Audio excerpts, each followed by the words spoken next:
let's just listen and react to this. I saw your tweet. That's what it was. So AOC. So my quick preface to this is you have all the people who run in interference for AOC, like TYT, Sam Cedar, Cenk Uygur, Rational National, Mike Figueroa. They all run interference for him, but they can't get an interview. It's actually pretty pathetic. So AOC's like, man, you guys don't lick the boot enough. So they try their best. That's why the videos they're like Bernie Slade, AOC Slade, and they try to get access, but they don't. Exaggerate. So let's see the kind of person that AOC gets access to. For one, so apparently AOC, you don't want to talk to us, we deplorables, Convo Council deplorable, Jimmy deplorable, Black Agenda Reporter deplorable, everyone deplorable. This guy not deplorable. He got an Oscar. This guy has an Oscar, guys. So let's talk to him. I'm gonna talk to the guy who has an Oscar. Do you guys think that Dave Sirota gonna ask her some hard-hitting questions about funding Nazis in Ukraine? I'm legitimately interested because even if he did, that conversation will go off the rails real quick. Because even if he did, he'd probably quickly agree with her. Like, is he going to ask her about, or did he? I should say did, because I guess the interview already happened. Did he ask her about breaking a strike? Exactly. Did he ask her about relational harm? Did he ask her about, hey, let's talk about forced to vote? You guys had the opportunity. You saw what happened when the conservative people did it. Like, did you think he talks about any of that stuff? I personally highly doubt it, because he wouldn't have been granted access if he could bring up these things. So I highly doubt it. I believe he's going to keep it in the realm of red-blue. One thing I notice when these people do criticize the squad, they feel like they're being hard-hitting, but they keep it very non-specific. And I'll explain what I mean by this. David Sirota and these people, they do this thing where they say, yeah, I called out AOC and squad for not fighting hard enough. And they will ask them questions like, AOC, what are people that feel like you're not using your power enough and you're not fighting enough? What will you say to that? It's never anything specific. Meanwhile, we will call them specifically out for funding Ukraine. Like, will you explain your vote here? Why are you voting to fund Nazis in Ukraine? Why are you voting to fund strikes? They will have non-specific at best. And that's me throwing David a bone. He may have said that, but he's not ever going to answer hard-hitting, pointed questions about her votes and her strategy. Yeah. Well, let's continue. In the way that you did to Marianne Williamson. Yeah. Sadly, so. Well, let's listen to the video. It's only a minute and a half. We could try to listen through the whole thing and then just give our closing comments, and so I can get to the last segment. It's also short. It'll be probably about as short as this segment too.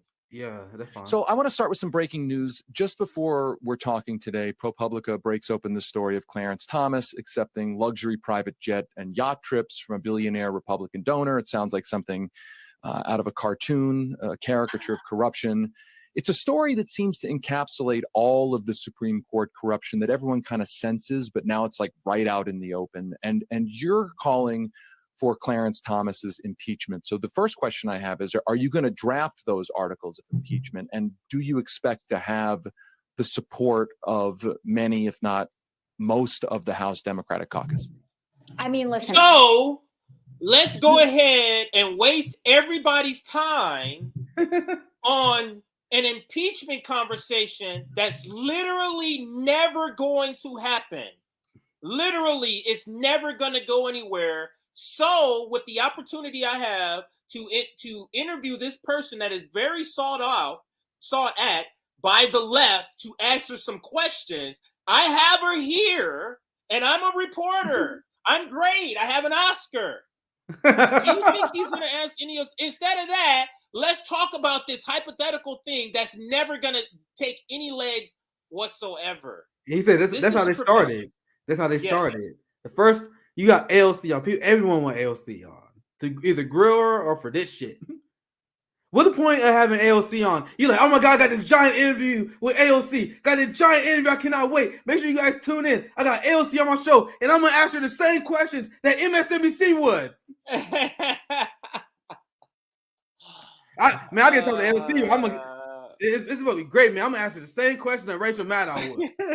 If you have AOC on your show, and you do not ask her about the strike breaking, if you don't ask her about the Ukraine war, you are wasting people's time. Let's scale it back, CJ. Let's say they're not Marxists. Let's say they are social democrats I told you guys multiple times on this show. If you are to our right and you agree with taking over the Democratic Party, you guys should be more mad at AOC and Bernie than we are. So Yep. you should be, if you're David Sirota, you two are right. You should be like, hey, AOC, why aren't you endorsing progressive primary challengers? Why do you take people who donate to you and send to corporate Democrats instead of funding more progressive candidates? You guys see, there's literally arguments against AOC that I don't use because I don't agree with the core social democrat strategy, but they still lick her boobs. AOC have weakened your strategy. She pulled the ladder up. Definitely pulled the ladder up. And her answer here, I struggled to make. I literally had to try like 2 times, CJ. Like I had one sit in. I posted a tweet, came back later, and then finished it because I couldn't watch this word salad, guys, from AOC. That is that don't even really answer the question. Let's go into it. Many, if not most, of the House Democratic caucus. I mean, listen, I think this is an emergency. I think that this is a crisis. I think we've had a crisis for some time on the Supreme Court.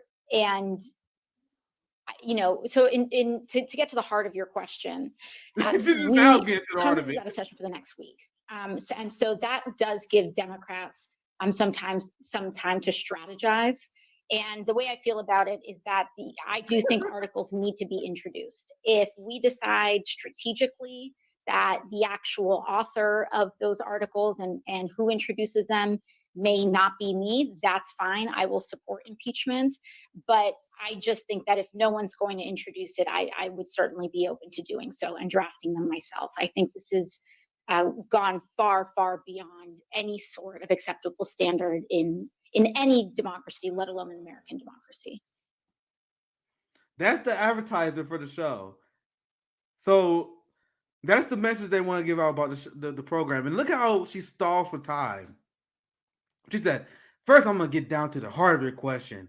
Now I'm going to tell you what I really think. Like, what is this answer? Politicians speak. Sound like Kamala Harris. Now we see why she's so unpopular. That's a minute, over a minute, completely wasted time.